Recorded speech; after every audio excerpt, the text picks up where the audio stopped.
The wagon creaked as if it were about to fall apart. Ethan opened his eyes and saw a gray sky. His head was splitting. His mouth had a taste of blood and dust. He was lying on rough sacks among people who smelled of sweat and smoke. A child was crying nearby. An old woman was muttering a prayer and swaying from side to side. Ethan tried to sit up, and the world swam before his eyes. The hands weren't his, calloused and tanned. He looked at them and slowly clenched his fingers into a fist.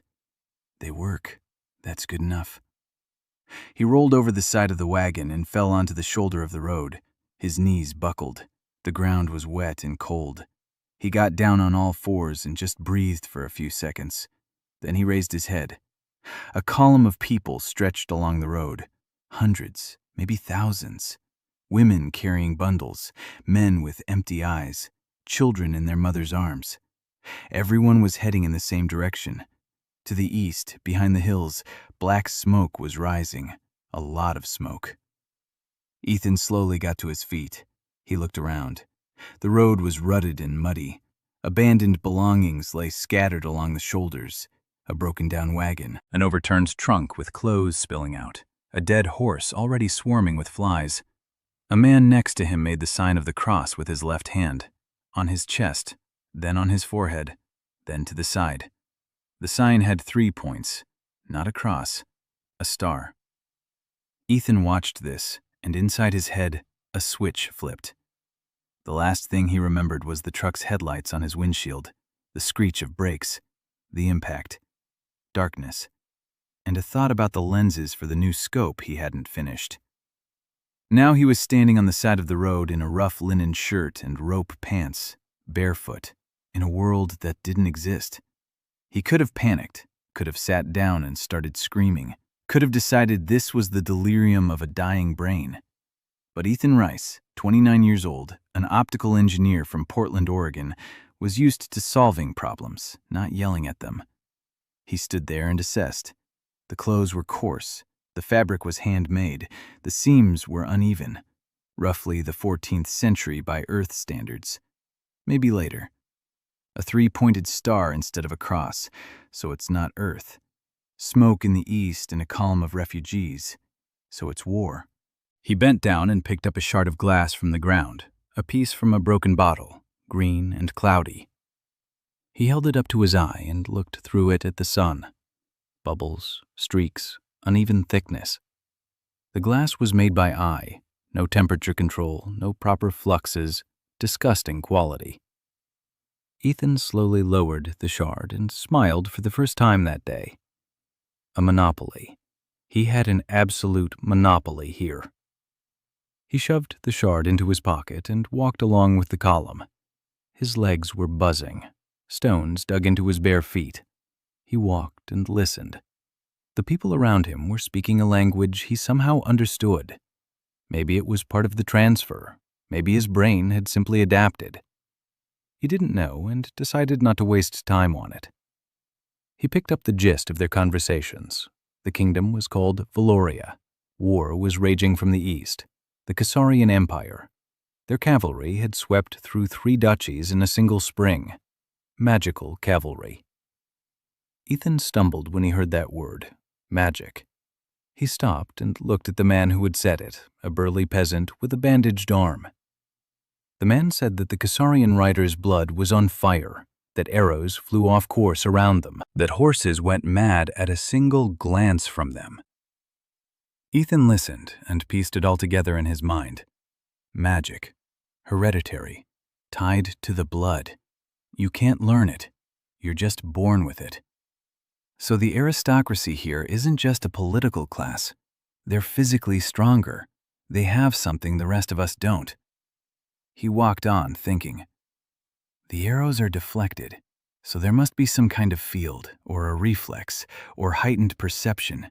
It doesn't matter. An arrow flies slowly. A person with quick reflexes and magical enhancement can parry or deflect it. But a bullet? A bullet travels 4 times faster than the speed of sound. Try deflecting that. By evening, the column had reached the walls of a small town, Hayden.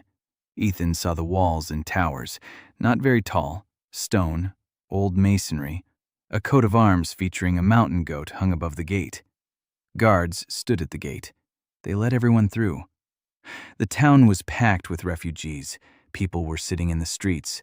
Bonfires burned in the alleys. It smelled of smoke and boiled porridge. Ethan wandered through the town and found a stable next to an inn. The innkeeper was standing at the door, shooing people away with a stick. Ethan approached him and said he could read, write, and count. The innkeeper looked at him suspiciously. Then he asked what 17 times 13 was. Ethan answered, 221. The innkeeper blinked. Then he let him into the stable and gave him a bowl of porridge. Ethan sat down in a corner on the hay and ate. The porridge was bland and watery, but it was hot. He finished eating and wiped the bowl clean with a piece of bread crust. Then he took a shard of glass out of his pocket and stared at it for a long time in the light of the oil lamp. There's no optics here, no normal glass, no gunpowder, no rifled weapons, no firing tables, no standardization, no precise measurements. There's nothing. And there's the magical cavalry that burns everything in its path. He placed the shard beside him and lay down on the hay. He closed his eyes. Before him stood the formula for calculating the focal length of a biconvex lens. He knew that formula as well as he knew his own name, and he knew that in this world, not a single person even suspected its existence.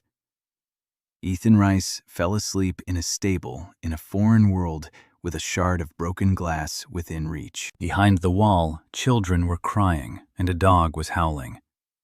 Villages were burning to the east, and a list was already taking shape in his mind. Sand, potash, saltpeter, sulfur, coal, clay for crucibles, grinding tools, people. He needed people. For 3 days, Ethan worked at the inn. He took inventory for the owner. He kept track of the guests. He recorded debts. The owner, named Gust, was greedy but not stupid. He quickly realized that the young man in the linen shirt could count faster than any clerk in town. On the 3rd day, Gust gave him a room, a small cubbyhole under the stairs. But it had a door and a lock. Ethan took this as a promotion. During those 3 days, he listened to every conversation in the inn, every complaint, every rumor. He learned that Baron Hayden had lost his brother in the last battle against the Cassarians, that the royal army was retreating westward, that panic had gripped the capital, that King Edmund had barricaded himself in the palace and was receiving no visitors, that the Crimson Riders were already 2 days' journey from Hayden. On the evening of the 3rd day, the tavern door swung open and 4 men entered. 3 were soldiers, chainmail, swords, muddy boots. The 4th was different. Tall, thin, dark hair streaked with gray, a face as if carved from stone, a cloak bearing the coat of arms of a mountain goat. Baron Hayden. Ethan recognized the coat of arms and set down his quill. The Baron sat down at the table and demanded wine. Gust darted over to the barrel. The soldiers took their seats around him. The Baron drank in silence. Ethan watched from behind the bar. The Baron's face was that of a man who hadn't slept for 3 days. His eyes were red. His jaw was clenched. He drank and stared at the wall. Then he pulled something wrapped in a rag from his bosom. He unwrapped it and placed it on the table. It was a piece of rock crystal, roughly cut, oval-shaped, about the size of a chicken egg.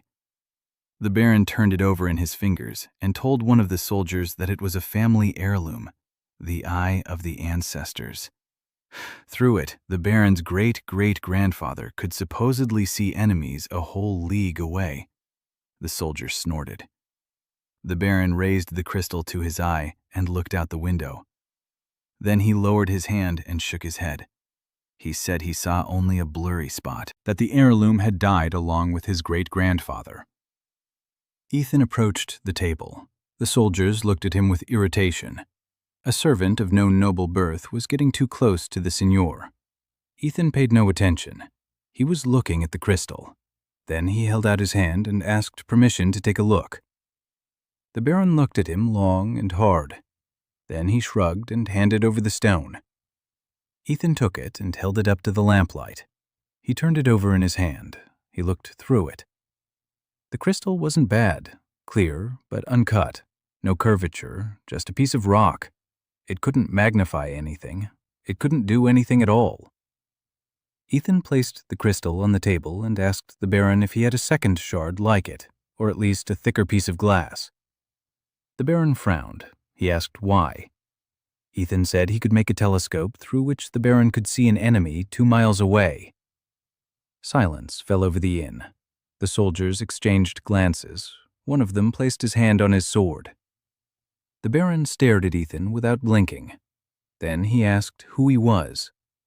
Ethan said he was a master. He works with glass and precision tools. The Baron asked where he was from. Ethan said from far away, very far away. The Baron was silent. Then he nodded to Gust. Gust went into the storeroom and pulled out a few broken bottles. Ethan picked out 2 thicker pieces. He asked for a candle, 2 wooden hoops from a barrel, a knife, and an hour. The Baron leaned back in his chair and folded his arms. He said he'd wait. Ethan sat down in the corner and began to work. He shaped the glass with the knife, roughly, unevenly. His hands were shaking with nervousness, but he forced them to steady. He couldn't make a proper lens without a grinding wheel, but he could make 2 curved surfaces that would focus the light at least a little.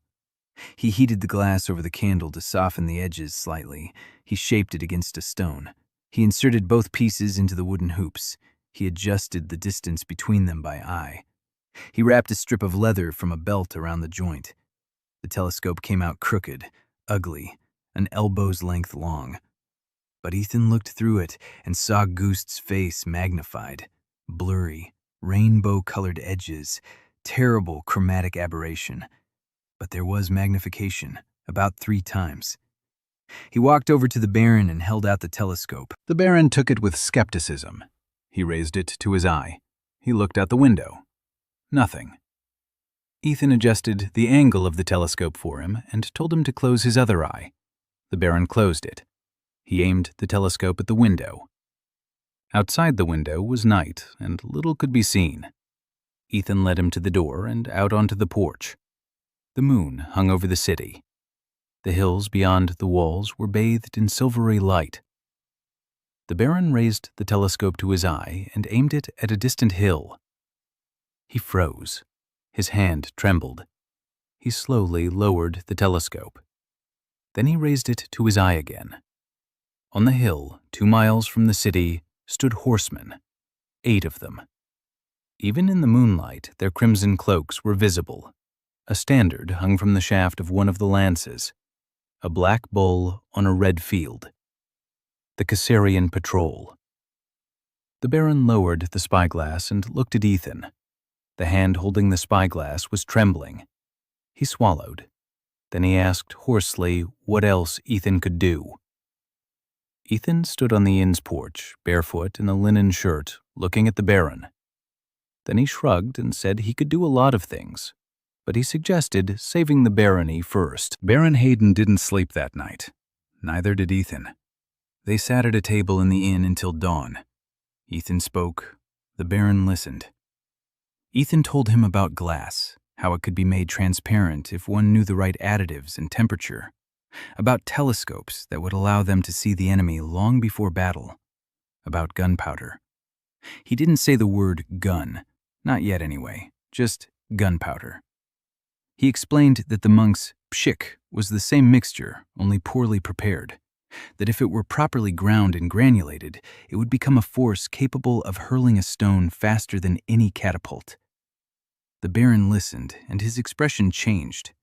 First disbelief, then curiosity, then something resembling hunger. He'd lost his brother. He was losing his barony.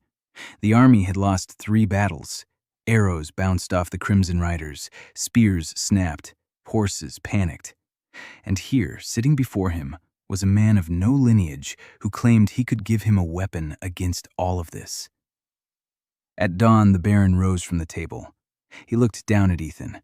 Then he said he would give him lodging in an old outbuilding attached to the castle.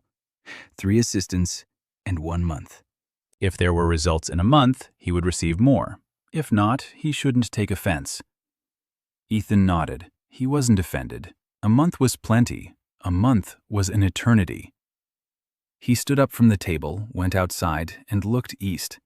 The sun was rising over the hills. The Caesarian detachment was already gone. They'd left before dawn. But Ethan knew they'd be back. And next time, there wouldn't be just 8 of them. The annex to the castle turned out to be a stone shed with a leaky roof. Ethan inspected it and decided he'd seen worse. In Portland, his first workshop had been in an unheated garage. At least the walls here were thick. 3 assistants arrived in the morning. 2 were boys about 15 years old, the stable hands' sons. The third was an old man named Oswald, a former carpenter. His hands were gnarled from arthritis, but his eyes were sharp. Ethan looked at them and realized this was all he had. He started simple. He asked Oswald to knock together 2 tables and a shelf. He sent the boys out to get sand, clean river sand, a lot of it, several bags. Then he sat down on the floor and began sketching with a stick on the dirt floor.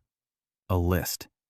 For the glassworks, he needed sand, potash from wood ash, lime, crucibles made of fire clay, a furnace capable of maintaining the temperature, tools for grinding. For gunpowder, he needed saltpeter, sulfur, coal, a mortar, sieves of various sizes. All of this required money and people. He had neither. He started with what was free, ash. He went to the castle kitchen and made a deal with the cook that he would take all the ash from the hearths. The cook looked at him as if he were crazy, but agreed. Ash is potash. Potash is a flux. A flux lowers the melting point of sand from 1,700 degrees to about 1,000. The difference between the impossible and the difficult. On the second day, Ethan went looking for a glass blower. There was one in Hayden. Martin. Fat, sullen. He worked in a workshop on the outskirts of town. He made bottles and window glass, cloudy, green, and warped. Ethan walked into the workshop and watched him work in silence for a few minutes. Martin was melting glass in a clay crucible. He judged the temperature by eye. He judged the composition by eye. He blew it through a tube. Ethan saw all the mistakes. Too much iron in the sand. That's why it's green. The temperature isn't high enough. That's why there are bubbles. The annealing was too fast. That's why there were stresses and cracks. He walked over to Martin and started talking. Martin listened with growing irritation. Some vagabond was telling him how to melt glass. Him, a third-generation master. He told Ethan to get lost. Ethan didn't leave. He took a shard of bottle glass from his pocket and a shard he'd picked up on the road. He placed them side by side. Then he asked Martin if he could make glass through which the letters on a page were visible from a distance of a palm's width. Transparent, no bubbles, no green tint. Martin snorted and said it was impossible. Glass is glass. Ethan nodded. Then he said that Baron Hayden would pay Martin triple the price for every batch of such glass. Martin fell silent. Triple the price was a lot of money, especially now with the war and no orders coming in. He looked at Ethan suspiciously and asked how he planned to do it. Ethan sat down on a bench and began to explain. You need white sand, river sand, that's been washed. Iron causes the green tint. The less iron, the clearer the glass. Potash is added in a specific proportion. Ethan demonstrated the ratio with his fingers. The temperature needs to be raised and kept stable. For that, you need a blast furnace. The annealing must be slow, very slow. Hours, not minutes. Martin listened. His expression shifted from irritation to surprise and back again. He was a stubborn man, but not a stupid one. He understood half of what Ethan was saying. The other half sounded like nonsense. But the price was triple. He agreed to give it a try. The first batch failed. The glass came out slightly more transparent than usual, but with bubbles. Ethan wasn't discouraged. He examined the sample and found the cause. The crucible was porous. Gases from the clay were escaping into the melt. They needed a crucible made of better clay, one fired more thoroughly. They found suitable clay on the riverbank, a half-day's journey away. Oswald made the mold. The boys kneaded the clay with their feet for 2 days. The second crucible turned out better. The second firing produced glass with fewer bubbles. The third was even better. On the 10th day, Martin pulled a piece of glass the size of his palm out of the furnace. It was transparent, slightly yellowish, but transparent, without a single bubble. Martin held it up to the light, and his hands were shaking. He had been making glass for 20 years. He didn't know such a thing was possible. Ethan took the piece and began to polish it. He didn't have a grinding wheel. He made a makeshift one out of a wooden disc in wet sand. Roughly, slowly. For hours he rubbed the glass against wet sand on a wooden base, shaping it into a curve. His hands ached. His fingers were rubbed raw. But after 2 days, he had a lens. A real biconvex lens. Curved, uneven, scratched, but it focused light. He held it up to the wall and caught a ray of sunlight. A bright spot appeared on the stone. Oswald recoiled. The boys' mouths dropped open. Ethan smiled and said this was just the beginning. Over the remaining days of the month, he made 3 more lenses, each one better than the last. From the 2 best ones, he assembled a telescope, a real one, not made from broken bottle shards like that night at the tavern, with proper lenses in a wooden case that Oswald. The magnification was 6 times. Not perfect, but for this world, it was a miracle. He brought the telescope to the Baron. The Baron took it and went out onto the castle wall. He raised it to his eye. He aimed it at the eastern road, and remained silent for a long time. Then he lowered the telescope and looked at Ethan. His eyes were wet. He said he could see everything, every stone on the road, every tree, every wagon. He could see the patrols at the distant outpost. He could see the smoke from their campfire. Ethan nodded and said this was the first telescope. There would be better ones. The Baron clutched the telescope in his hands and asked what Ethan needed.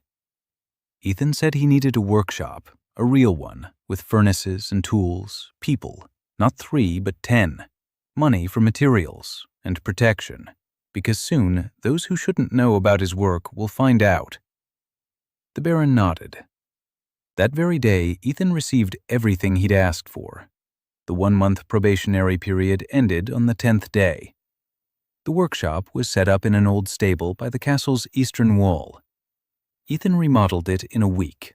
Oswald and 2 carpenters put up partitions, 1 section for the glassworks, a second for polishing, a third for general work. Martin moved some of his equipment over and grumbled every day.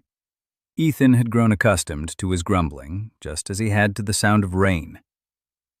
Among the new assistants was a young blacksmith named Pierce, 22 years old, thin, wiry, with scorched hands and hungry eyes.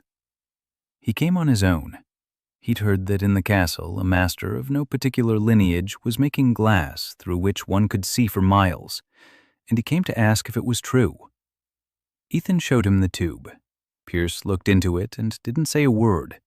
He simply sat down on a bench and asked how he could help.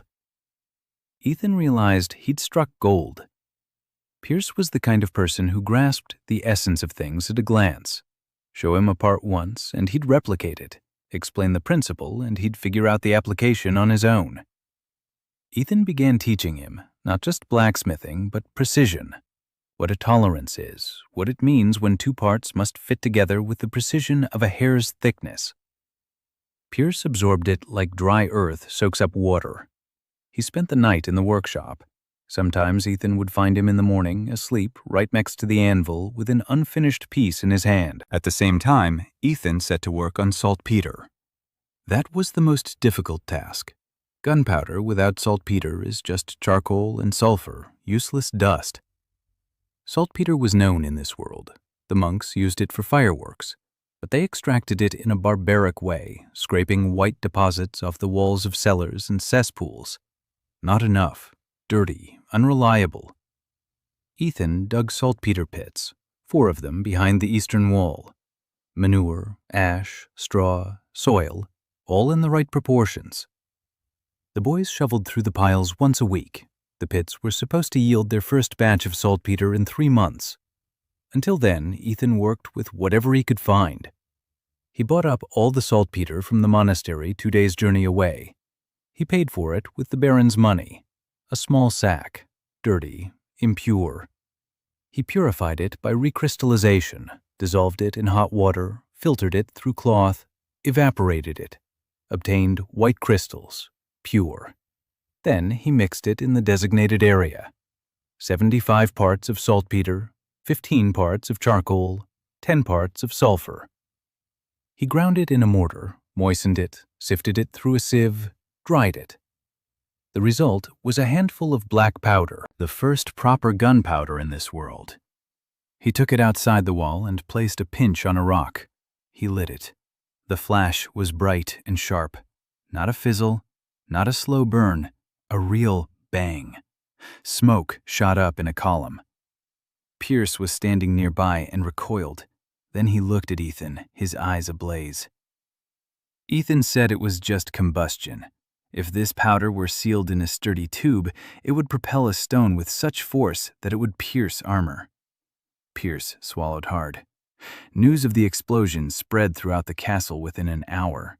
By evening, Father Colum arrived. He was the priest at the castle chapel, short, bald, with a sharp face and intelligent eyes. He looked at the gunpowder residue on the stone and crossed himself. Then he asked Ethan, "Is this from God or from the devil?" Ethan thought for a moment and said it was from chemistry. Father Colum frowned. Chemistry was a word he didn't know. Ethan explained it more simply. He said it was a property of substances created by the same God who created fire, water, and air. Saltpeter lies in the ground. Sulfur lies in the ground. Coal comes from wood. He simply mixed together what was already there. Father Colum thought about it for a long time. Then he said he'd come back tomorrow to take another look. And he did. And the next day, too. A week later, he asked Ethan to explain how a telescope works. Ethan explained. He drew with a stick on the ground to show how light passes through a lens and is refracted. Father Colum listened and nodded. Then he said that if light is God's creation and the lens merely directs it, then the telescope cannot be a sin. Ethan mentally checked that off his list. The priest was on his side. That was important. But not everyone was on his side. Sir Galway arrived in the 3rd week, the old captain of the Baron's retinue, 60 years old, as broad as a wardrobe, a scar running across his entire face from temple to chin, 40 years of service, 3 wars. He walked into the workshop and surveyed everything with the expression of a man who'd peered into a cesspool. He looked at Martin by the stove, at Pierce at the anvil, at the boys with the sandbags, at Ethan, who was standing by the table with the blueprints. Sir Galway approached him and asked if it were true that he was advising the Baron to put the peasants into formation. Ethan said yes, that the peasants, with their new weapons, would be able to stop the cavalry. Galway looked at him for a long time. Then he said quietly and coldly that a peasant with a stick was an insult to every knight who had ever given his life on the battlefield. That war was a matter of blood, not craftsmanship. That Ethan was a charlatan and that the Baron would come to his senses. Then he turned and left. Ethan stood there, watching him go. He wasn't angry. He understood Galway. For the old knight, the world rested on clear-cut pillars: blood, honor, the sword. And now some man of no lineage comes along and says that none of this matters anymore, that a peasant's son with a rifle is more dangerous than a knight with a sword. For Galway, this wasn't just wrong. It was the end of everything he knew. Ethan sighed and returned to his blueprints. He didn't have time to convince Galway with words. He would convince him with results. That very night, another visitor came to see him. He was working by candlelight on his calculations when the workshop door opened quietly. A woman, a young woman. Her dark hair was pulled back into a simple bun. Her dress was simple but well-tailored. Her face was calm and attentive. Lady Eliza Hayden, the Baron's daughter. She entered and surveyed the workshop just as Galway had, but without contempt, with curiosity. Then she walked over to the table and looked at his drawings. Ethan noticed that she was reading them, not just looking, but reading. She understood the lines and symbols. She looked up and asked what he did. Ethan began to explain. She listened. She asked questions, precise questions, not silly ones. How much does sand cost? Where does he get sulfur? How much potash does he use per week? Ethan answered, and something clicked inside him. This woman thought in terms of supplies and expenses. She was doing the math. An hour later, she said his accounting system was useless, that he was spending the Baron's money without keeping records. If he wanted the workshop to stay in business for the long haul, he needed bookkeeping. Ethan looked at her and nodded slowly. She was right. He was an engineer, not an administrator. Eliza said she'd take care of the bookkeeping. Ethan didn't object. She left around midnight. At the door, she turned around and said she'd come first thing in the morning, and that he should prepare a complete list of everything he had and everything he needed.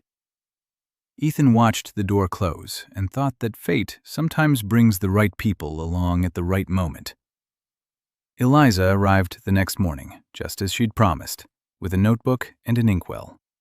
By lunchtime, Ethan had a complete list of all materials, expenses, and supplies for the first time.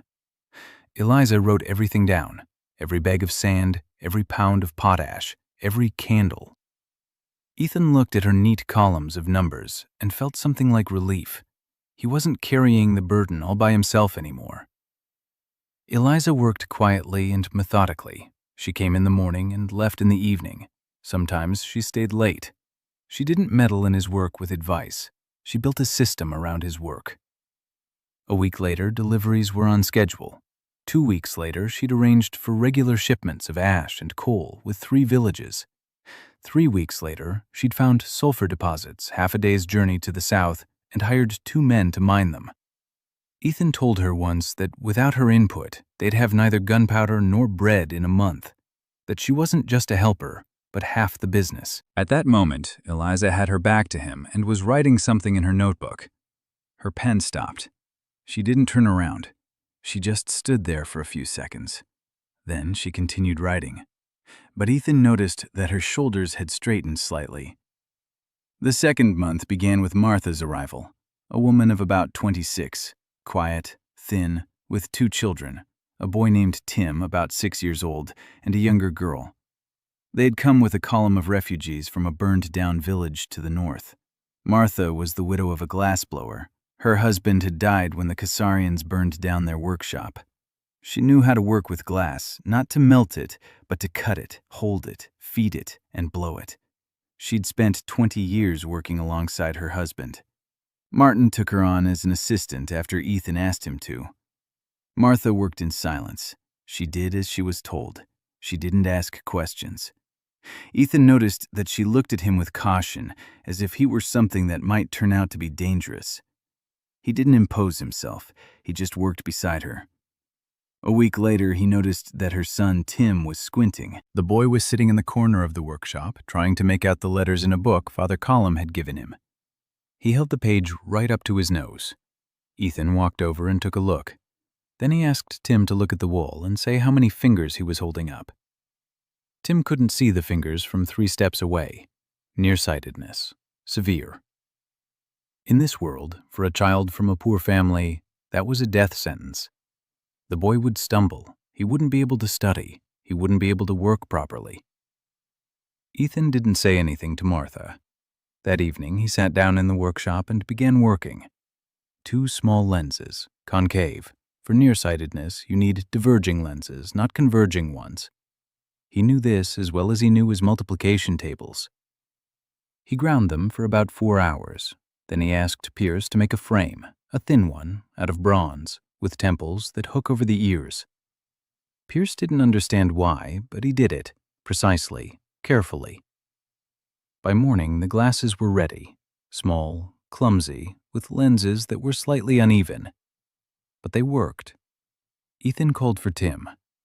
The boy came over, and Ethan placed the glasses on his nose. Tim froze. His eyes grew enormous behind the lenses. He slowly turned his head. He looked at the wall, at the table, at the candle, at his hands. Then he looked at his mother, who was standing by the door, and he said that Mom was beautiful. Martha stood motionless. Then she slowly walked out of the workshop. Ethan saw through the window how she pressed her forehead against the stone wall and stood there for a very long time. Her shoulders were trembling. From that day on, she looked at Ethan differently, not with caution, with something he couldn't name, but it was warm and quiet. News of the boy with glasses spread throughout Hayden in 2 days. People came to look. Some asked him to make the same ones for their parents. Ethan explained that each pair of glasses required lenses tailored to specific eyes, that they weren't a talisman but a tool, but he promised to make more, when he had time. There was no time, because in the 6th week, what he had been waiting for and fearing happened. The horn he had given to the Baron saved the patrol. A sentry on the wall spotted, through the telescope, a Caesarian ambush at the bridge 3 miles from the city. 10 horsemen were hiding in a grove by the road. The Baron's patrol of 5 horsemen was riding straight toward them. The sentry sounded the alarm. The patrol was warned by a signal fire. The 5 horsemen turned around and rode away. The Caesarians lost the element of surprise and retreated. 5 men remained alive because someone had looked through the glass telescope. This story spread throughout the city. Then it spread beyond its borders. Merchants and refugees carried it further, to neighboring baronies, to the capital.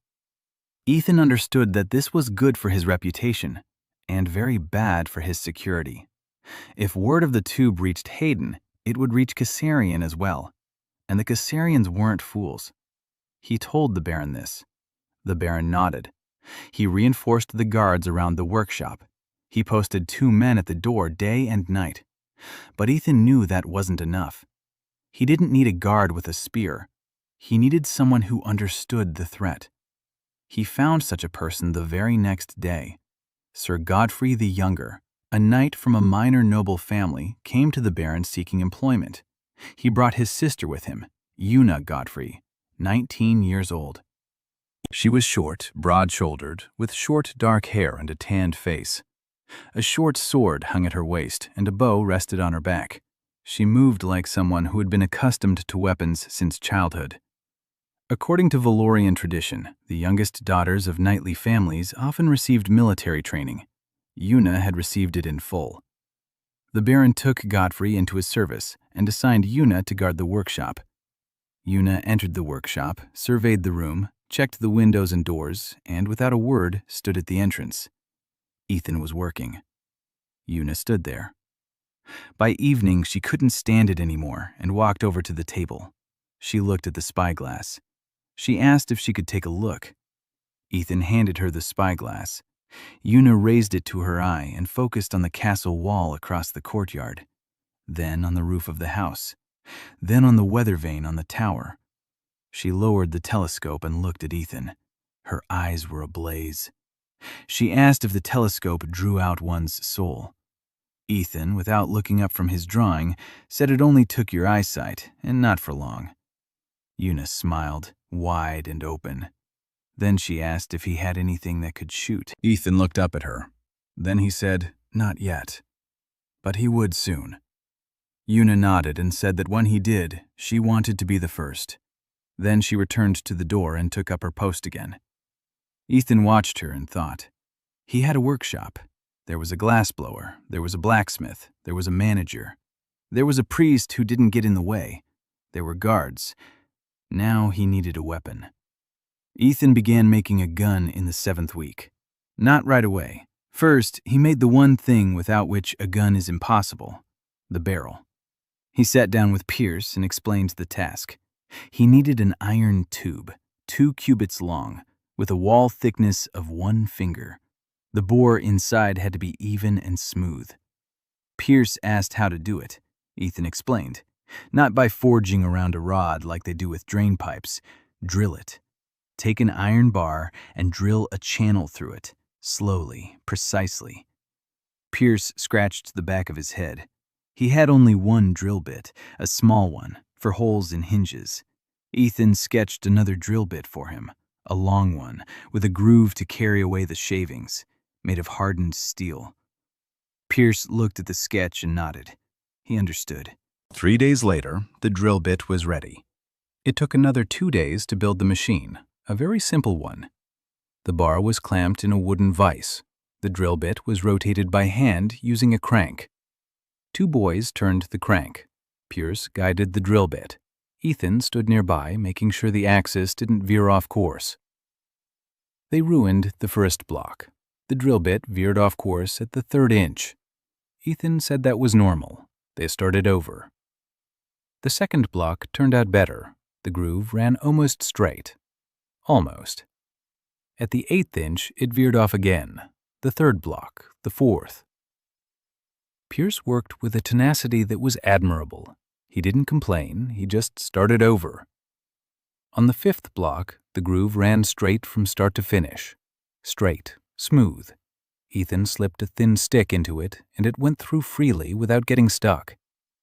He pulled the stick out and looked through the bore toward the light. A circle.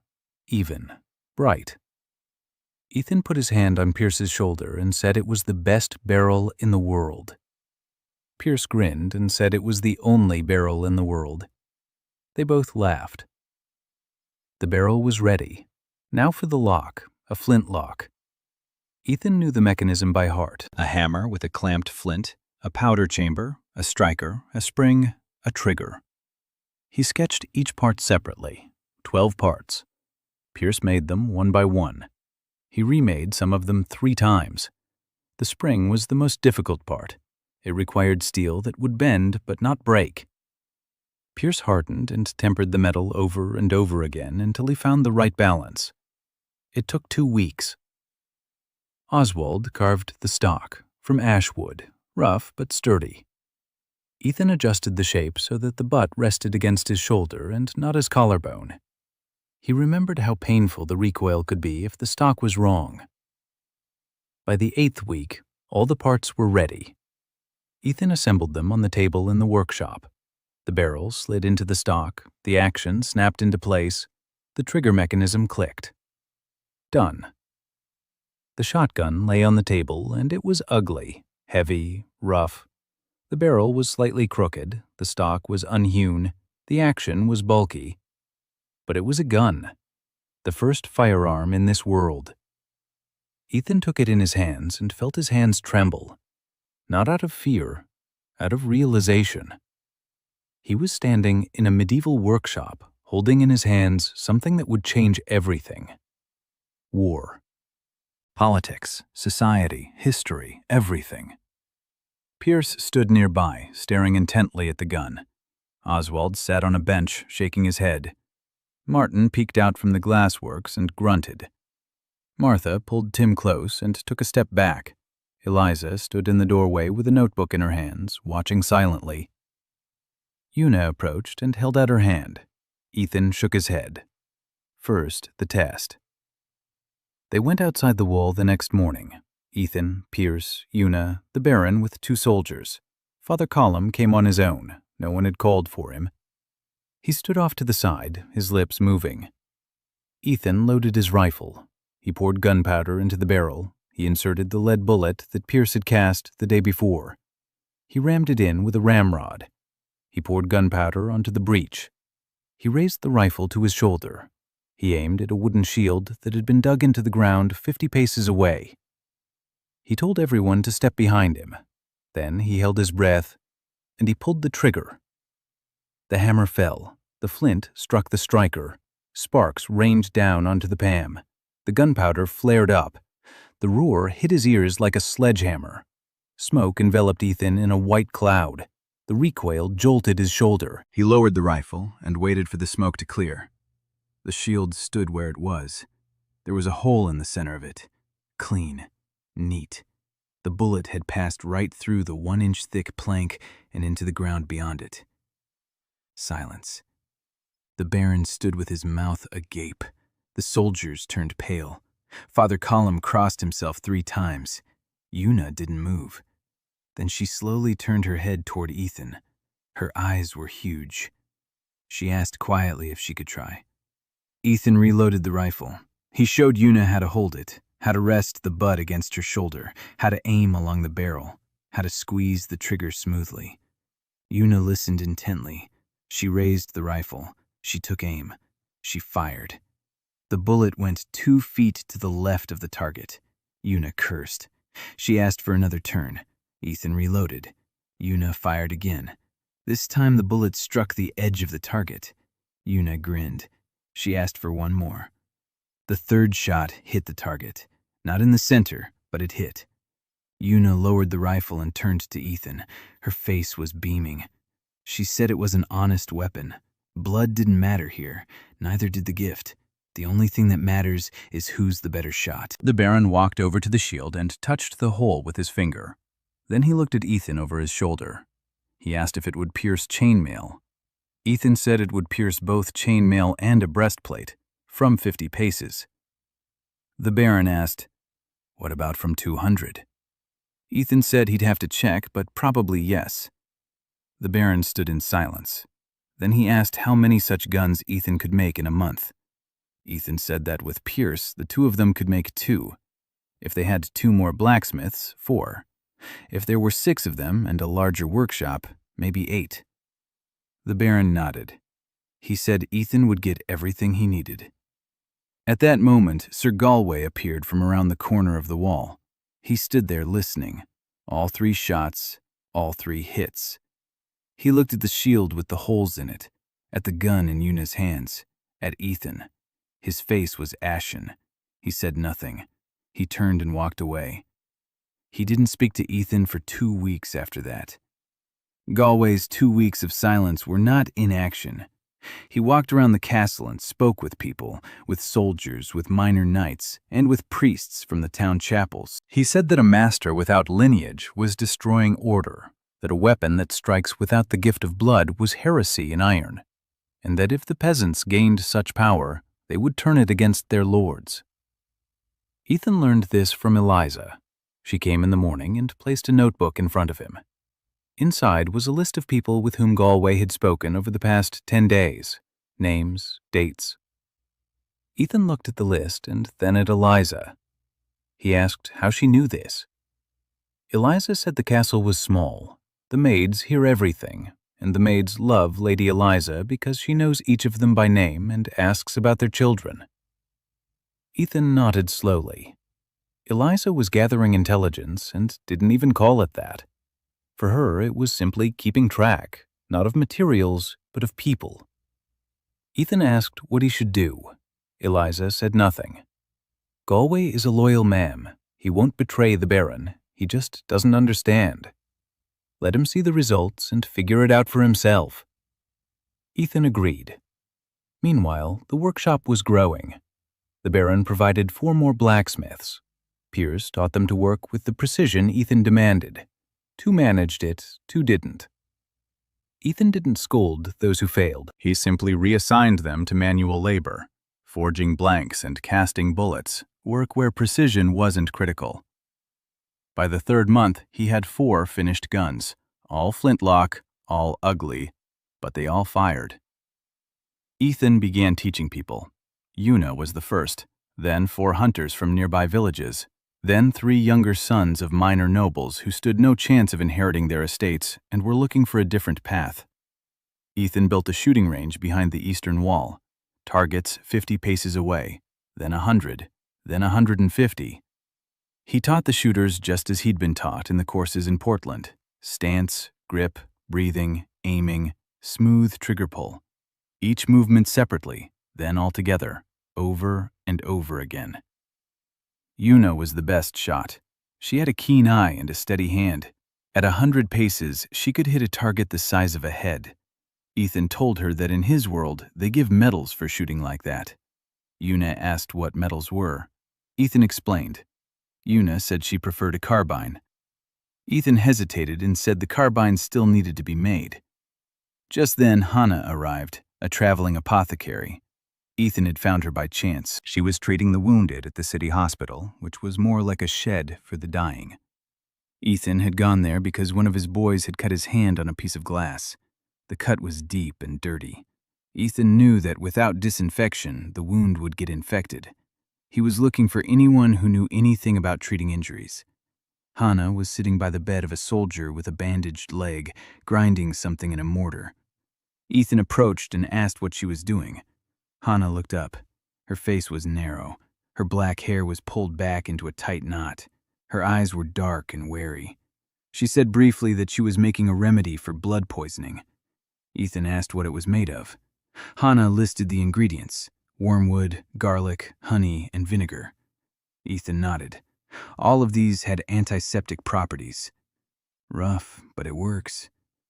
He asked if she knew what distillation was. Hannah froze. Then she slowly turned to face him. She asked how he knew that word. Ethan said he knew a lot of words, and that if she knew how to distill liquids, he had a job for her. Hannah looked at him for a long time. Then she said that her whole life she'd been driven out of villages for knowing too much, that they'd called her a witch, that she'd grown used to the fact that her knowledge was dangerous to her. Ethan said that in his workshop, knowledge wasn't dangerous, it was necessary. Hannah stood up. She gathered her belongings into a bundle. She followed him. In the workshop, Ethan showed her the glass-blowing furnace, the flasks that Martin had blown, the first measuring cylinders, primitive but clear. Hannah picked up a measuring cylinder with markings on it. She looked at it for a long time. She held it up to the light. Then she said quietly that Ethan had given her the chance to be right, that her whole life she'd known that herbs worked but couldn't prove why, couldn't measure it, couldn't replicate it exactly. But now she could. Ethan nodded and said he needed a chemist, someone who knew how to work with substances, acids, alkalis, salts. Hannah said she didn't know those words. Ethan said he'd teach her. Hannah stayed. She set up a corner of the workshop, and within a week, a laboratory was there. A small one, 3 flasks, 2 alcohol burners, a mortar, scales that Pierce had built in 2 days. Hannah worked quietly and precisely. She quickly grasped the principle that Ethan applied to everything: measure, record, repeat. If it doesn't repeat, it means you missed something. Find out what. That was the scientific method. Hannah didn't know that term, but she understood the essence of it. She set to work purifying saltpeter, improving gunpowder, and searching for new formulations. Ethan gave her a task, and she threw herself into it wholeheartedly. In the evenings, the two of them would sit together in the lab. Ethan would explain, Hannah would listen. Sometimes she would argue. Her questions were sharp and precise. Why does acid corrode metal but not glass? Why does gunpowder burn but not explode if it's not sealed? Why do some salts dissolve in water while others don't? Ethan answered, and every time he saw something, something lit up. Not admiration, understanding. She clung to every explanation like a hungry person clings to bread. Toward the end of the 3rd month, Ethan found what changed everything. He was searching for saltpeter in the ruins of an old watchtower on the border of the barony. The tower had long been abandoned. The walls were overgrown with moss. The roof had caved in. Inside there was a musty, moldy smell. Ethan went down into the basement. Whitish deposits covered the walls. Saltpeter. He began scraping it off with a knife. Then the knife struck something hard in the wall. He pried open the masonry. Behind the stones was a niche. Inside the niche lay some plates. Metal. Thin. Covered in patina. He pulled them out and held them up to the light. The plates were engraved. Lines, symbols, diagrams. Ethan looked at them and his heart began to race. He recognized these lines. They were technical drawings. Not medieval, not magical. Technical. With dimensions. With tolerances. With notations he could read because they followed a logic he understood.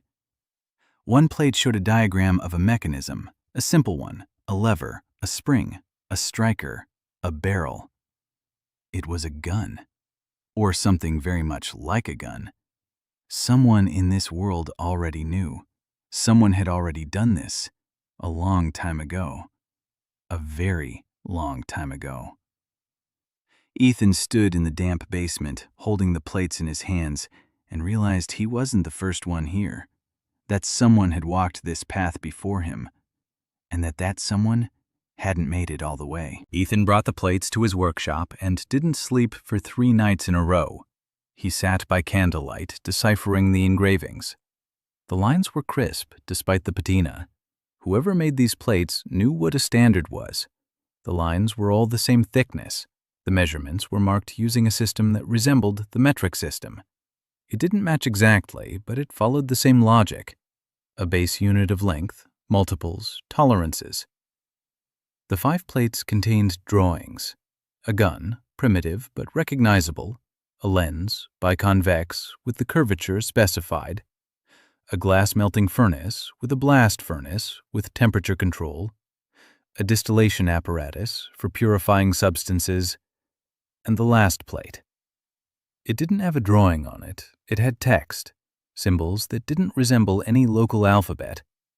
But Ethan could read them, not because he knew the language, but because the structure followed engineering logic.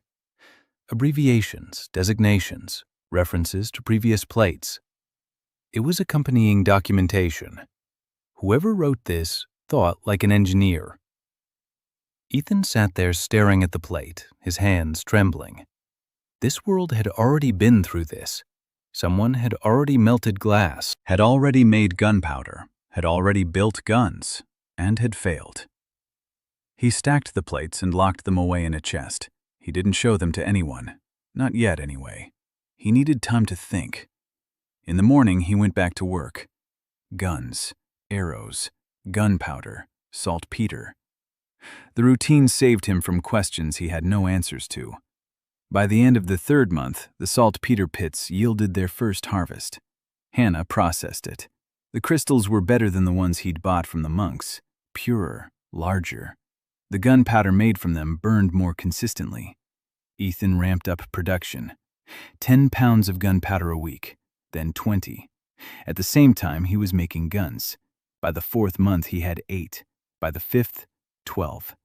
He trained the marksmen every day. Yuna took charge of drill training. She pushed the hunters and the younger sons until they were drenched in sweat. Load, aim, fire. Load, aim, fire. Over and over again, until their hands did it on their own, until they didn't have to think.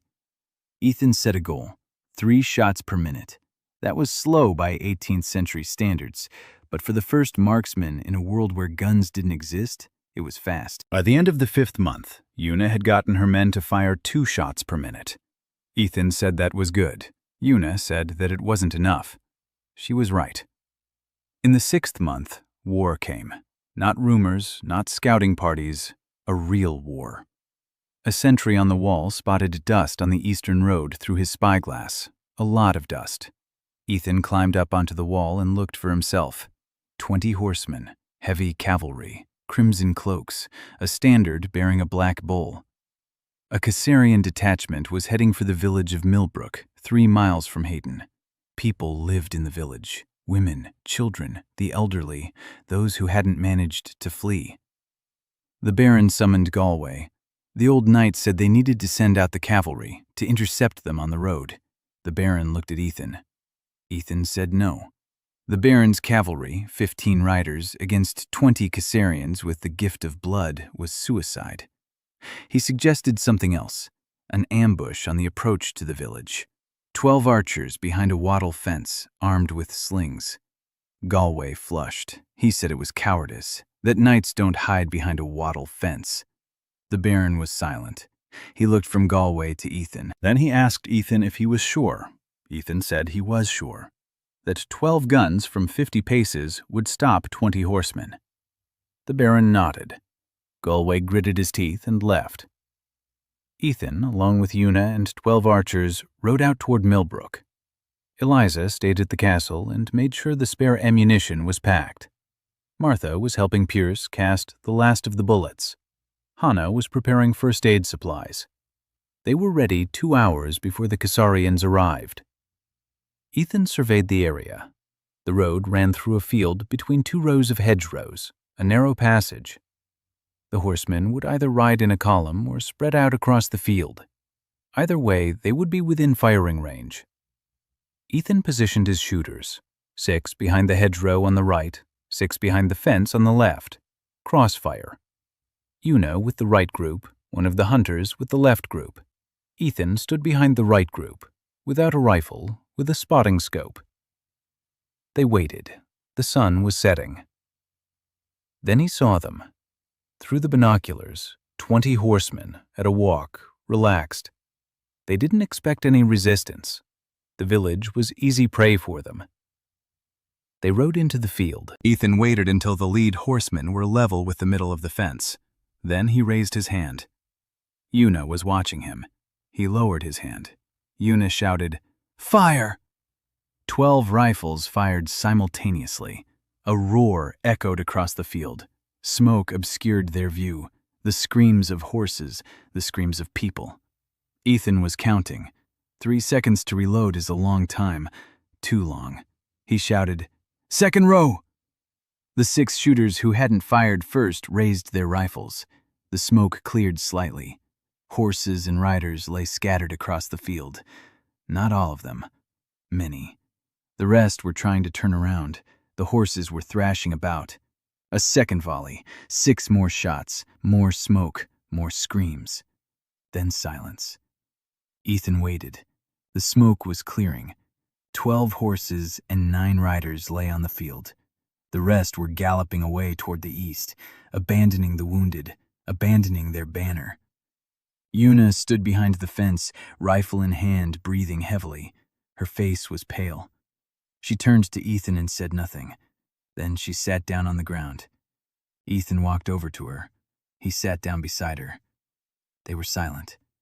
The wounded moaned on the field. The horses thrashed about. Ethan watched it all and thought that he had just changed the rules of this world forever.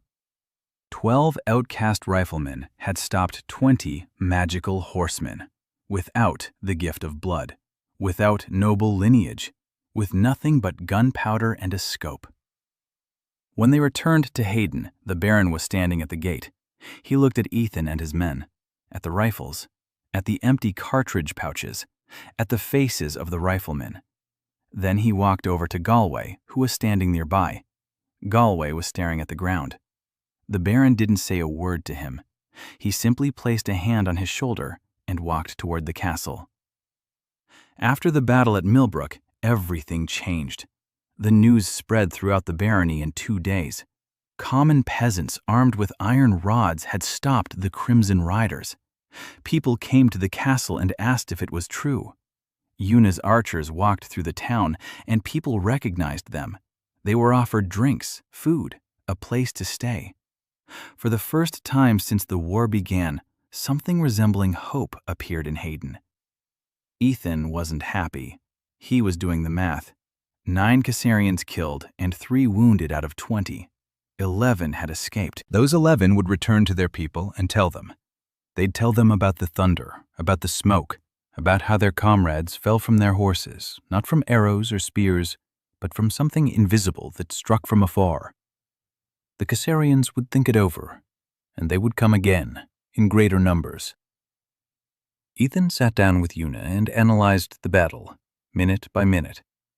The first volley was good. 6 out of 12 bullets hit their mark, 50% at 50 paces. Not bad for a first battle. The second volley was worse, 4 out of 6. His hands were shaking with excitement. Reloading took almost 20 seconds, too long. If the Caesarians hadn't panicked and had gone on the attack right away, they would have reached the fence before the second volley. He needed to be faster. He needed to be more accurate. He needed more guns. Ethan holed up in the workshop and worked 16 hours a day. Pierce worked beside him. They didn't talk. They just forged, they drilled, they assembled. 2 new blacksmiths helped out. By the end of the 7th month, Ethan had 20 rifles, and he began to think about a cannon. Not a big siege cannon, a small one, a light one, a bronze one that could be mounted on a wagon and hauled along behind the unit. He drew a sketch and showed it to Pierce. Pierce looked at him and shook his head. Bronze. Casting, that's a different kind of work. Not forging. You need a mold. You'd need a furnace to melt the bronze. You'd need casting experience, which he didn't have. Ethan said they had Martin. Martin works with molten materials every day. Glass and bronze are different materials, but the casting process is similar. Mold, molten material, pouring, cooling. They brought Martin in. The glass blower grumbled louder than usual. He makes glass, not cannons. But he came over and looked at the blueprint and fell silent. Then he asked what the wall thickness was. Ethan told him. Martin asked what the internal pressure was. Ethan explained. Martin did the math in his head. Then he said they needed a mold made of clay, dense, fireproof clay, and that the casting had to be done in one go. No seams, no joints. They got to work. It took them 2 weeks to make the mold. Clay, wax, an outer shell. They melted out the wax. They ended up with a cavity of the right size. They poured in the bronze. They waited a day. They broke the mold. Inside was a pipe. Rough, with burrs, but in one piece. Ethan examined it and found 3 cavities in the wall. Too dangerous. The wall might not withstand the pressure. They started over. Second casting. Third. The fourth came out clean. Ethan checked the walls by tapping them. The sound was even. No dead spots. They drilled a bore. They installed a firing port. They mounted the pipe on a wooden carriage that Oswald had knocked together. The cannon was small. The barrel was 3 cubits long. The caliber was 2 fingers wide. It fired stone cannonballs the size of a fist, or grape shot, a handful of lead balls. They conducted the test behind the wall. Ethan loaded the cannon with grape shot. He aimed at a row of 10 wooden shields lined up 100 paces away. Everyone stepped back behind the earthen rampart that Ethan had had built in advance. He lit the fuse with a long wick. The roar was more terrifying than that of a rifle. The ground shook. A cloud of smoke covered half the field. When the smoke cleared, 7 of the 10 shields lay on the ground, shattered. The grape shot had passed through them like the wind through foliage. The Baron stood behind the rampart, his face the expression of a man witnessing a miracle, or a nightmare, or both at the same time.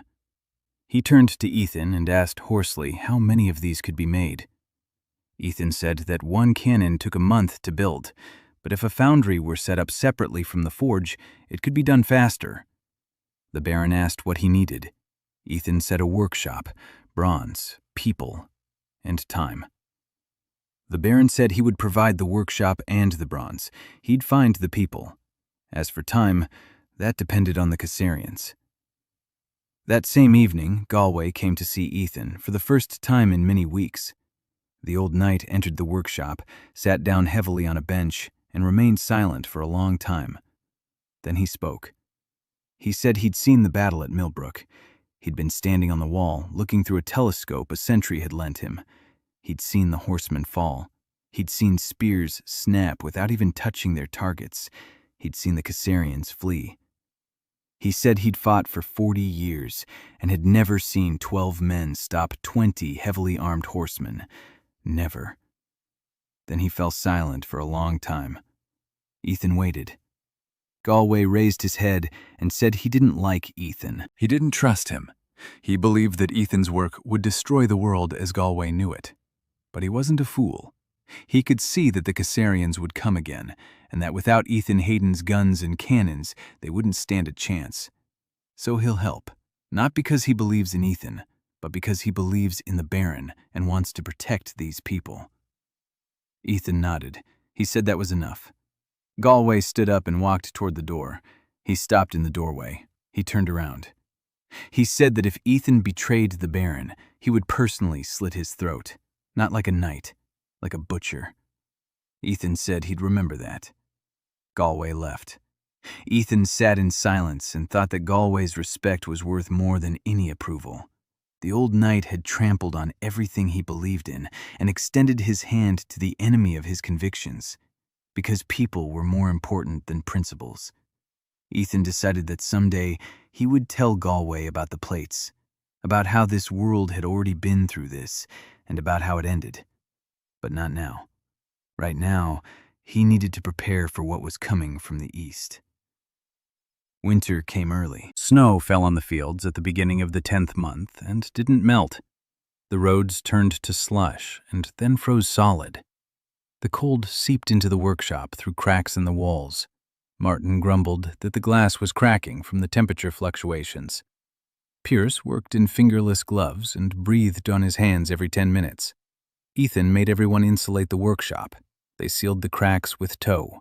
They hung double shutters on the windows. They installed the second furnace. Work didn't stop for a single day. By this time, Ethan had 24 rifles and 2 cannons. The second one was cast more precisely than the first.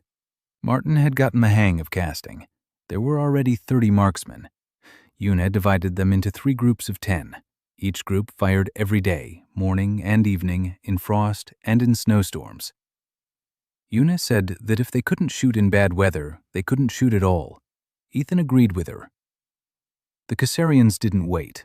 The Baron's scouts reported that a large force was gathering beyond the eastern border. Not 20 horsemen, hundreds.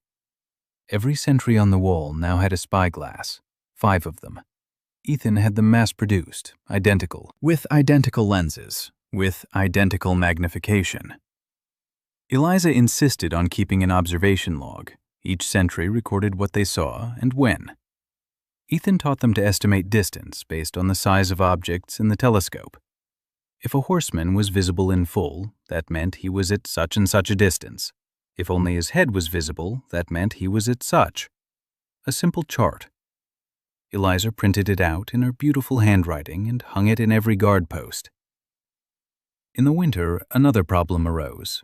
Spies. Ethan had expected this. Yuna caught the first one, a man in his 30s. He claimed to be a refugee and asked for a job in the workshop. Yuna sensed something was off about him. Maybe his hands were too clean for a refugee. Maybe his speech was too polished. She assigned one of her guards to watch him. 2 days later, the guard caught him at night by a chest containing blueprints.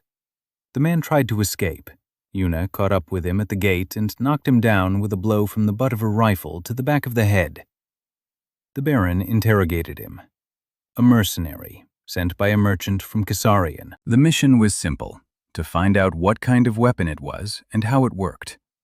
The Baron hanged him at the gate. Ethan didn't object. He understood the rules of this world. But after that, he did 3 things. First, he moved the blueprints from the chest to his own room and locked them away. Second, he introduced access passes, wooden tokens with markings. Every workshop employee received one. No entry without a token. Third, he spoke with Eliza. He told her he needed someone to vet all new people, their background, connections, and motives. Eliza nodded and said she was already on it. Ethan looked at her and shook his head. She was always one step ahead. Eliza found the second spy, a woman. She'd arrived 2 weeks ago. Quiet. She worked in the castle kitchen.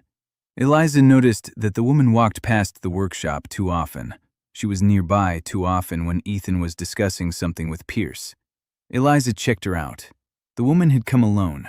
No family, no children, no belongings. She said she was from a burned-down village, but she didn't know the name of the nearest river. Eliza told the Baron. The Baron ordered her to be arrested. During her arrest, the woman bit a soldier and tried to swallow a small scroll containing notes. She didn't have time. The scroll contained a diagram of the workshop, rough but recognizable, the layout of the furnaces, the placement of the chests, Ethan's route through the castle. The Baron interrogated her. She remained silent. Day 1. 2. On the 3rd day she spoke. She said she hadn't been sent by a merchant. She'd been sent by the men of Duke Valtor Kron, commander-in-chief of the Cassarian army. Kron knew about Hayden. He knew about the guns. He knew about the pipes. He had sent spies and assassins. A bounty had been placed on Ethan's head, equal to the annual income of a small county. The Baron turned pale. Then he convened a council. Galway, Eliza, Ethan, Yuna, Father Colum. They sat in the castle hall and remained silent. Then Galway spoke first. He said they needed to double the security at the workshop, that Ethan must not leave the castle grounds unescorted, that all new people must be vetted by him personally. Ethan listened and nodded. Una said she would take personal responsibility for Ethan's security, day and night. No one had asked for her opinion, she simply announced it. The Baron looked at her and nodded. Ethan noticed that Una hadn't said it like a soldier giving a report. She'd said it like someone who'd made a decision for herself, something more than just duty. The council meeting ended late. Everyone left. Ethan remained alone in the hall. He stood by the window and looked at the snow. Somewhere beyond that snow, beyond the frozen fields and black forests, Duke Valtor Kron sat and thought about him. A smart, educated man who had put a fortune on the line for his head, not because he hated him, but because he understood that Ethan and his guns meant the end of the world as Kron knew it. Ethan pressed his forehead against the cold glass. A floorboard creaked behind him. He turned around. Eliza was standing in the doorway, holding a candle. She asked why he wasn't going to bed. Ethan said he was thinking. Eliza walked over and stood beside him by the window. She was silent. Then she said quietly that everything would work out. Ethan looked at her. He asked why she thought so. Eliza said it was because he wasn't alone. Then she left. Ethan stood by the window and watched her go. The candle in her hand swayed. A shadow moved across the wall. Then the door closed and the light disappeared. Ethan returned to the window. The snow was falling harder and harder. The Cassarians would come in the spring, he knew that, and he would be ready.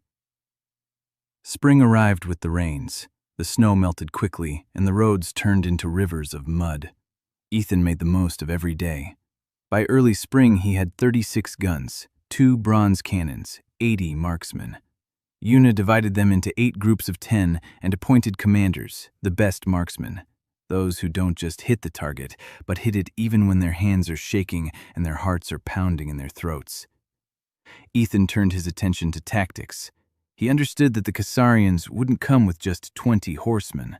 They would come by the hundreds, heavy cavalry, magical, with the gift of blood. 12 archers behind a wattle fence wouldn't stop them. A different approach was needed. He studied the terrain around Hayden, every hill, every ravine, every ford. Eliza helped. She found old maps in the Baron's archives that his grandfather had drawn. Ethan redrew them, more accurately, with distances, with elevation marks, with soil types indicated. Hard, soft, marshy. He was looking for a place to fight, a place where he could use rifles and cannons to maximum effect. And he found it. Hayden's Ford, a crossing over the Alyu River 4 miles east of the town. The river isn't wide. At the ford, it's shallow. The riverbed is rocky, but the banks are steep. And a single road led from the ford to the town, a narrow one running between 2 groves, a field 300 paces wide. If the cavalry crossed the ford, they would ride across that field and find themselves in a corridor. Ethan stood on a hill above the ford and looked out over the field.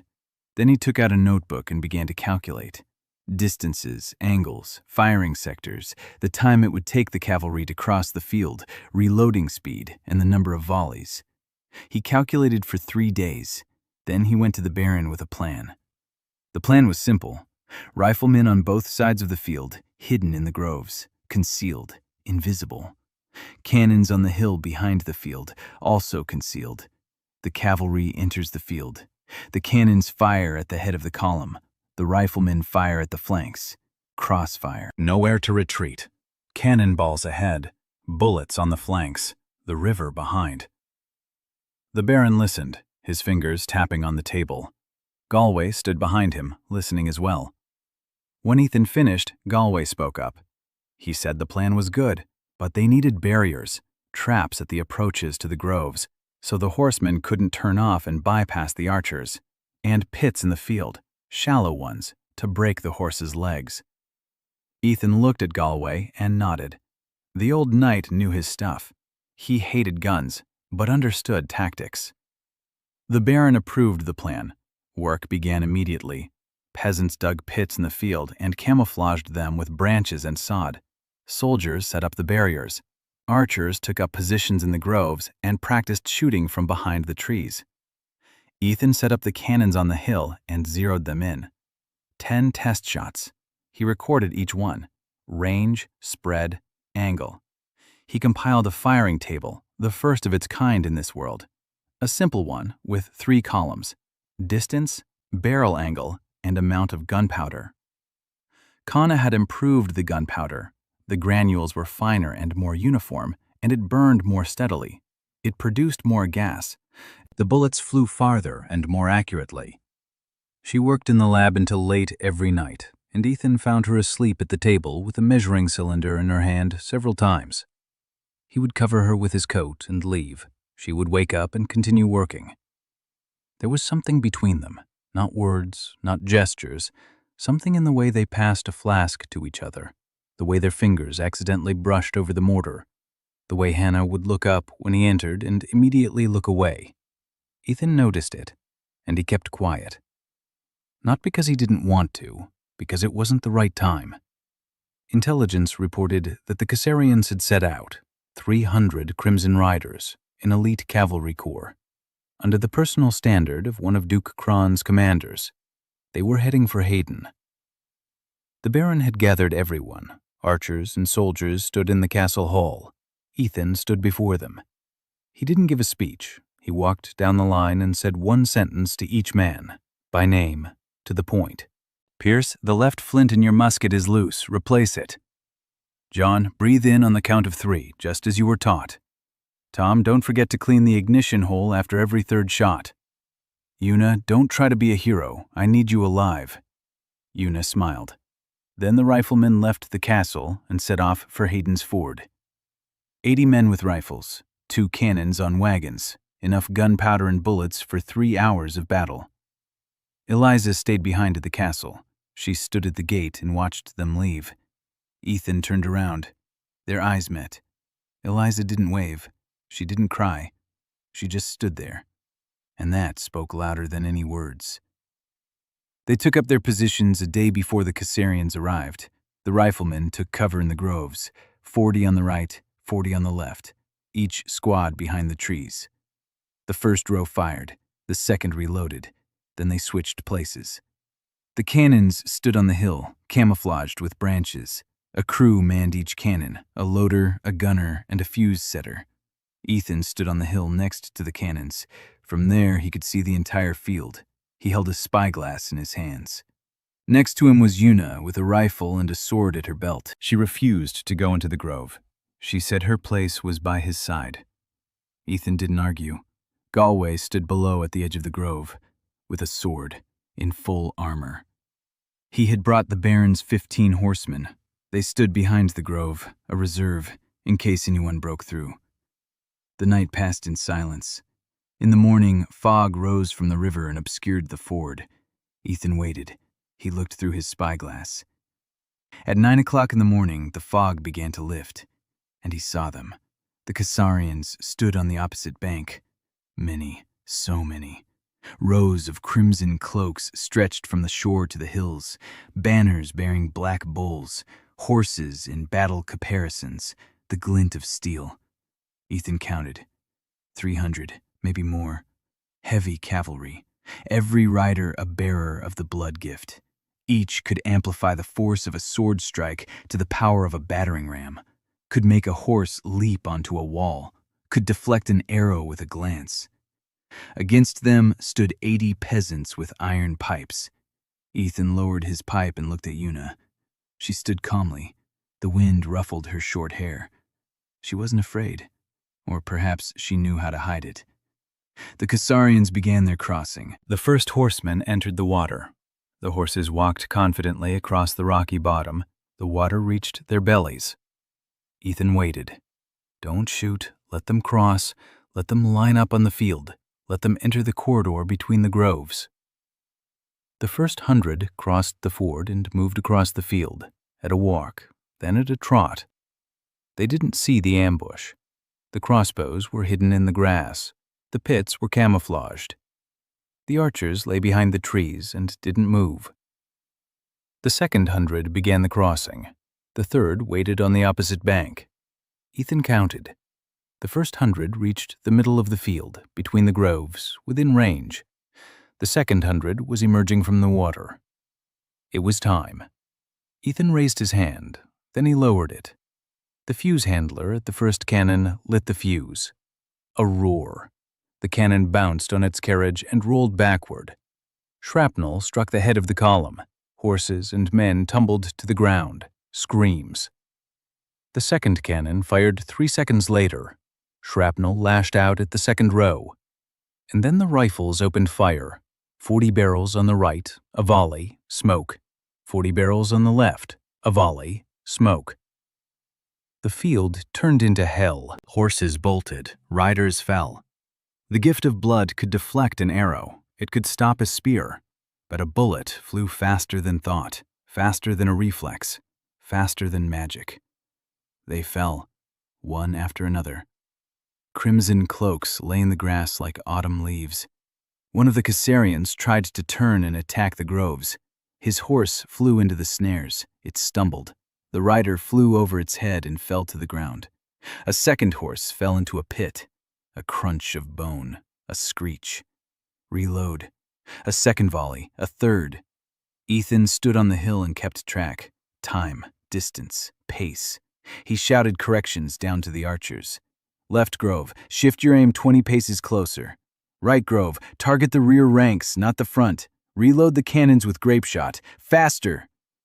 The Caesarians were trying to break through, across the field, toward the hill, where the cannons stood.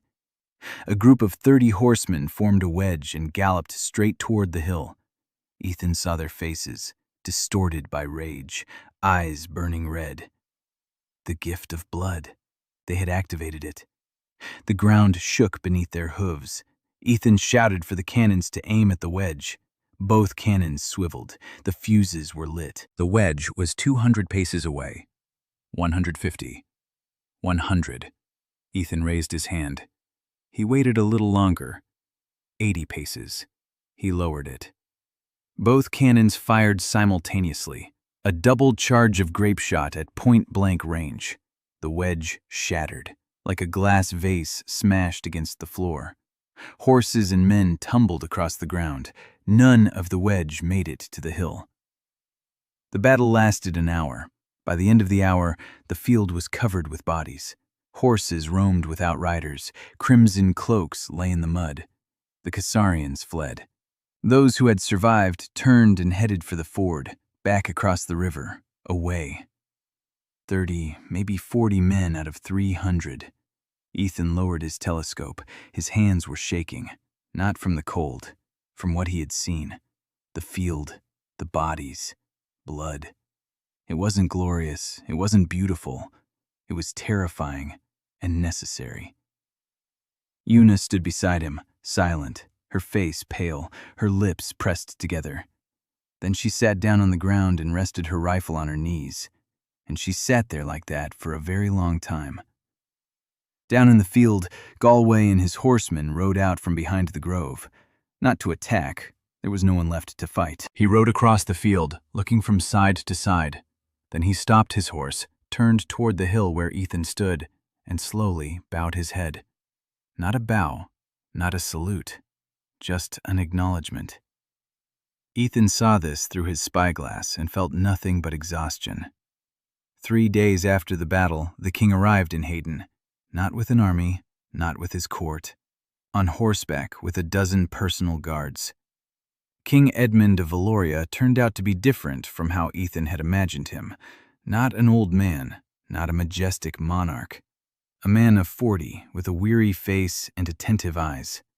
He entered the castle and, first of all, asked to be shown the battlefield. The baron led him to the ford. Ethan followed them. Una followed Ethan. The bodies had already been removed, but the pits remained. The slingshots, bullet marks on the tree trunks, scorched circles in the grass where the cannons had stood. The king walked across the field in silence. Then he stopped at the spot where the Caesarian wedge had collapsed under a hail of grape shot. He looked at the ground, at the hoof prints, at the dark stains. Then he turned to Ethan and looked at him for a long time. He asked if it was true that none of his archers had been wounded. Ethan said that 2 had suffered bruises from the recoil. 1 had burned his hand on incendiary gas. No one was killed, no one was wounded. Among the archers. The king was silent for a moment. Then he said that his 3 armies had lost 3 field battles to the Crimson Riders. They had lost thousands, knights, lords, bearers of the gift. But those 80 peasants and artisans with their sticks hadn't lost a single man.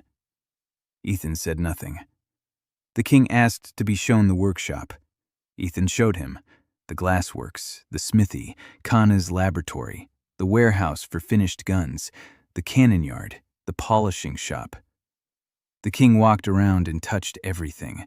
He picked up a gun. He looked through the telescope. He examined the lenses. Then he walked into Hana's laboratory and stopped at the table with the flasks. Hana stood against the wall and did not look the king in the eye. A lowly apothecary from a foreign land in the presence of the monarch. The king picked up a measuring cylinder from the table and turned it over in his hands. He asked what it was. Hana remained silent. Ethan explained that it was a measuring vessel for precisely measuring liquids, that without it, it would be impossible to reproduce the gunpowder recipe identically every time. The king put the measuring cylinder back in its place and said quietly that he had ruled this kingdom for 20 years and was seeing for the first time a place where people without the gift of blood made things that sent shivers down his spine. That evening there was a dinner in the castle hall, a modest one. The baron apologized for the meager spread. The king said he didn't need a feast. He needed a master who could make the guns that bring down the Crimson Riders. At dinner, Ethan sat next to the king.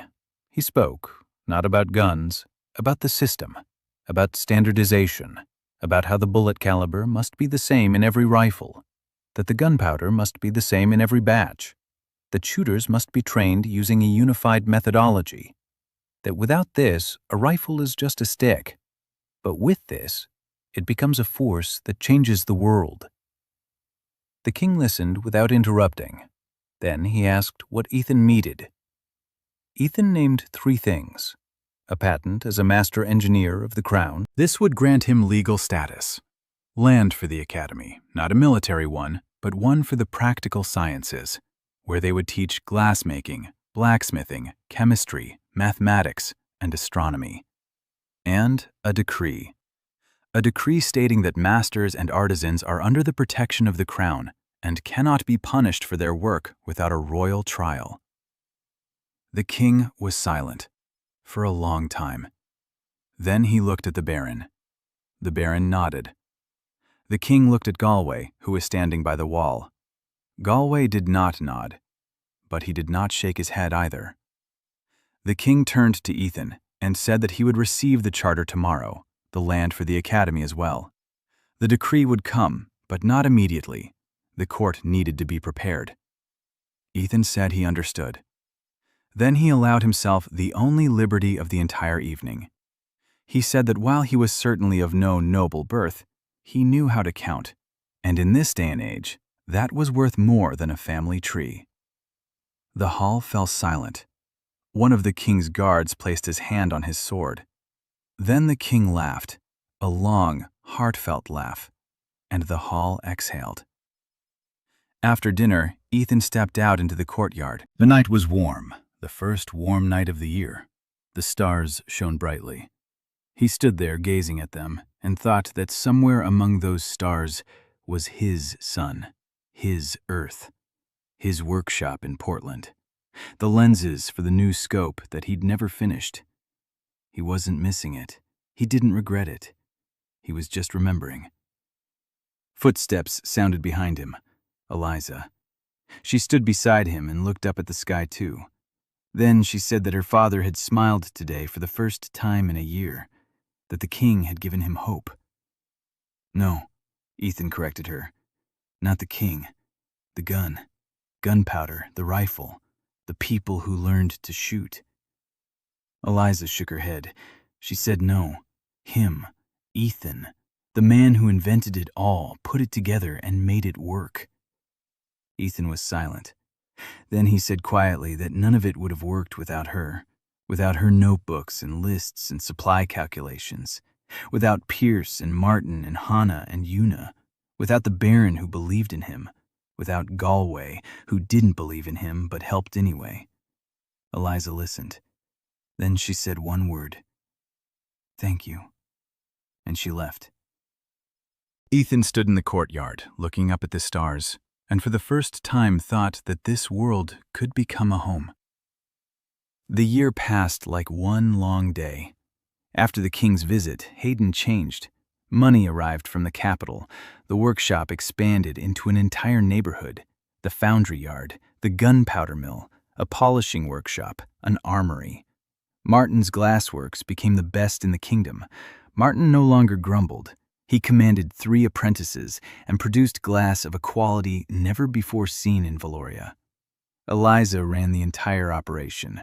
Her notebook had turned into 10 notebooks, supplies, expenses, salaries, work schedules. She hired 2 clerks. She trained them in her system. Without her, the workshop would have ground to a halt within a week. Ethan told her this once in front of everyone. He said she wasn't just an assistant, she was half the operation. Eliza didn't reply. But that evening he found a small drawing on his desk, a mountain goat and a lens. Hayden's coat of arms and its symbol, combined into a single emblem. He stared at the drawing for a long time, then he tucked it into his pocket. Hannah had turned her corner into a full-fledged laboratory. 12 flasks, a balance, a thermometer that Ethan had made from a glass tube, and mercury that Hannah had extracted from red ore. The first thermometer in this world. Hannah spent 3 days calibrating it. Then she began measuring the temperature of everything: water, air, molten glass, the human body. She discovered that sick people had higher temperatures. Ethan nodded and said that this was called a fever, and that temperature was one of the main signs of illness. Hannah looked at him, and in her eyes was that quiet stillness that people have when they open the door to the room where they've wanted to be their whole lives. In the evenings, they sat in the lab and talked. Not about chemistry, about life. Hannah told him where she was from, a small community in the Far East. People who had come from the other side of the sea generations ago. Their language, their customs, their loneliness among foreign peoples. She said she had always been strange, even among her own people. Too curious, too stubborn. Ethan said that in his world, people like that become scientists. Hannah asked what scientists were. Ethan explained, people whose job is to ask questions and look for answers. Hannah was silent for a very long time. Then she said it was the most beautiful word she had ever heard. By this time, Una had become a different person. No longer the loud, reckless girl with a sword. An officer. She commanded 80 riflemen, and every one of them would have followed her into the fire. Ethan made a carbine for her, the first of its kind in this world. Shorter than a regular rifle, lighter, with a stock fitted to her shoulder, with a sighting rail adjusted to her height. Una took it in her hands and didn't say a word. She just held it and looked at it. Then she named it Ethan. Pierce, who was standing nearby, grunted. Una blushed and said it was because the carbine was just as stubborn. No one believed her, but no one argued either. Princess Cecilia arrived at the end of the first year, 17 years old, in a simple traveling dress, without a crown or an entourage, with a single servant and a letter from the king.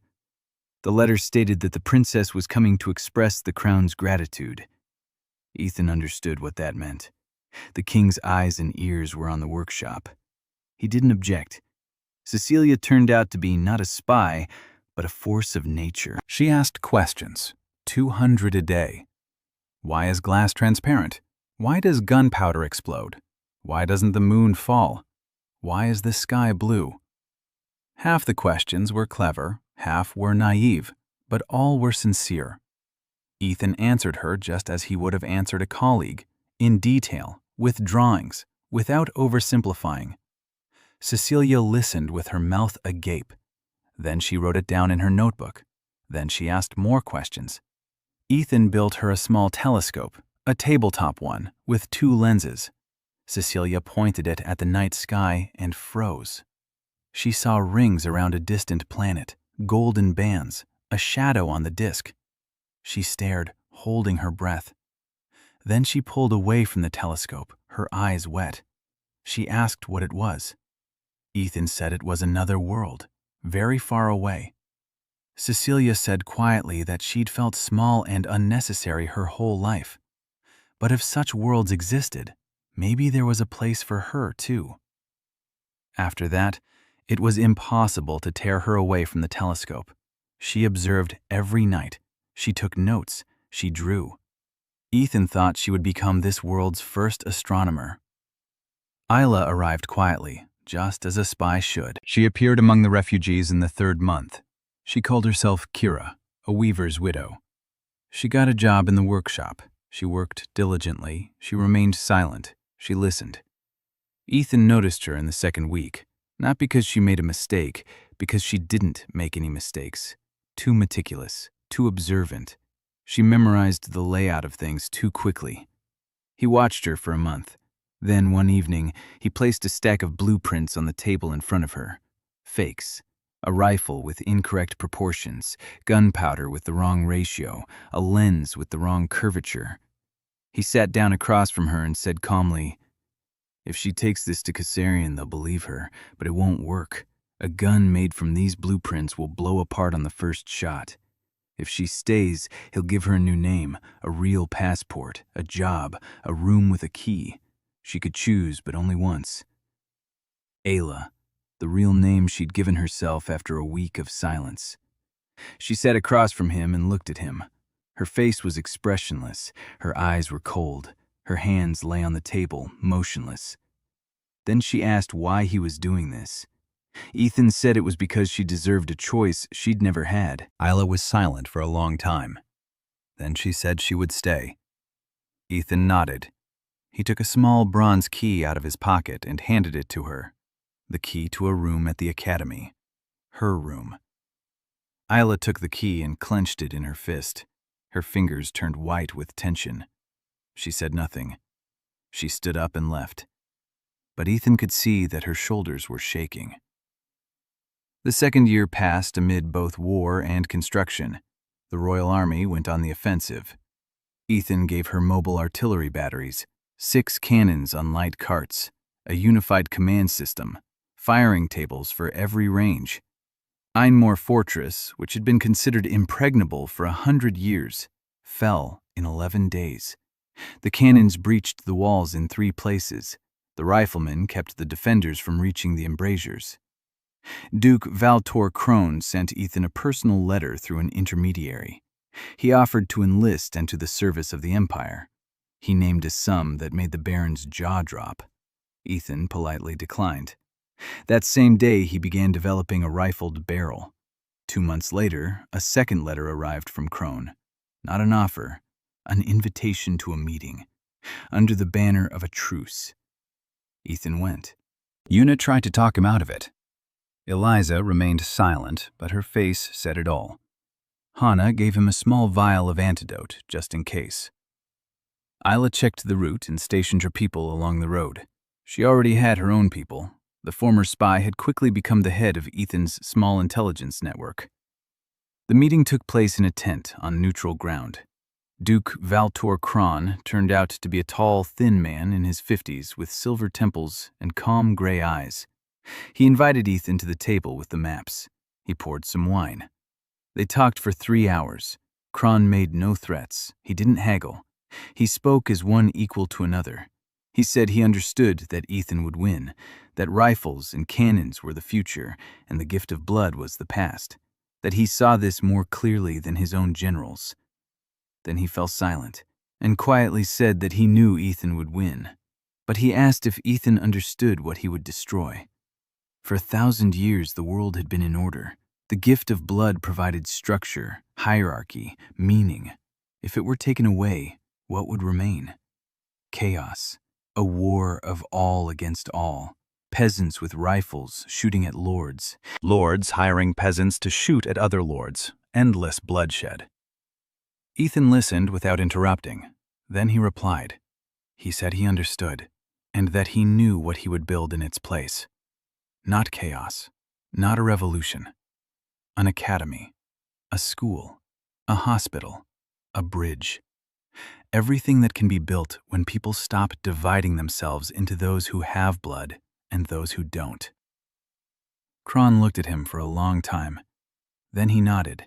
He stood up. He held out his hand. Ethan shook it. Kron said he would fight to the end because it was his duty. But if he lost, he wanted Ethan to remember this conversation and not to repeat the mistakes of the past. Ethan froze. He asked what Kron meant by mistakes of the past. Kron smiled and said that there were also tablets in the Imperial archives. Ethan rode back in silence. Yuna rode alongside him and asked no questions. She saw the look on his face and understood that now was not the time. The peace treaty was signed in the spring of the second year, on Valoria's terms. The Cassarians retreated behind the old border. The 3 duchies were restored. The war was over. Ethan was standing in the castle hall when the news was brought, and he felt nothing, only exhaustion. Eliza approached and stood beside him. He looked at her and said that now the real work begins. The Hayden Academy of Practical Sciences opened in the fall of the second year. Ethan stood at the entrance and watched as the first students entered. 40 people, the sons of blacksmiths, a miller's daughter, a count's youngest son, 2 girls from refugee families, a former monk, Cecilia in a simple dress without her crown. They entered and took their seats at the tables. Ethan picked up a piece of chalk and walked over to the blackboard. He drew a triangle, a tower, a line from the top of the tower to the ground, and he asked how to measure the height of the tower without climbing it. The students thought, they argued, they calculated, they chattered. Someone brought mulled wine. Snow was falling outside the window. The wind howled. Eliza stood in the doorway with a ledger, watching. Martha was in the kitchen baking bread for the whole class. Yuna stood by the gate with a rifle slung over her shoulder. Hannah was finishing an experiment in the lab. Isla was quietly repairing someone's broken compass in the corner of the hall. Pierce was sitting at the back table, working on a problem with the students. Martin peeked through the door and grunted, but he didn't leave. He stayed to stand there and listen. Father Colum sat by the wall, jotting something down in a thick notebook. He was writing a treatise. He called it On the Drawing as a Form of Prayer. Galway didn't come, but he sent a basket of apples from his garden with a soldier. No note. Ethan found the basket by the door and smiled. After class, he stayed in the hall alone. He sat down at the table. He took a record out of his pocket. That very one, the last one, with a personal message. He reread it, even though he knew it by heart. I'm sorry you had to start all over again. Please, this time, don't start with weapons. Ethan held the disc and thought. He had started with weapons. He'd had no choice. War left him no choice. But he wouldn't end with weapons. He'd end with this. Chalk on the blackboard, the tower problem, warm wine in the students' mugs, Martha's bread, the compass that Isla fixed, the lens that Martin will polish tomorrow, Hannah's thermometer, Cecilia's notes. Yuna's carbine slung over her shoulder by the gate, Eliza's ledger, Galway's apples. He set the plate on the table. He stood up. He walked over to the window. In the academy courtyard, the students had erected a statue, not of Ethan, of an anonymous master. With a hammer in one hand and a lens in the other, snow was falling on the bronze shoulders. Ethan stood and watched. Then he heard footsteps behind him. He turned around. Eliza. She was standing in the doorway, without her notebook, without her report card. She was just standing there. Then she walked over and took his hand, for the first time, simply and calmly, as if she'd always done it. Ethan squeezed her fingers. They stood by the window and watched the snow, the statue, The academy courtyard, where in 10 minutes the students would come out and start throwing snowballs at each other. The world that was beginning to change, quietly, without revolutions, through tables and drawings, and the problem about the tower. Ethan thought that the first lens had been polished, now the second one, then the third, then a telescope through which someone would see what no one had ever seen before. It would take a long time. It would be difficult. But he wasn't alone. And that changed everything.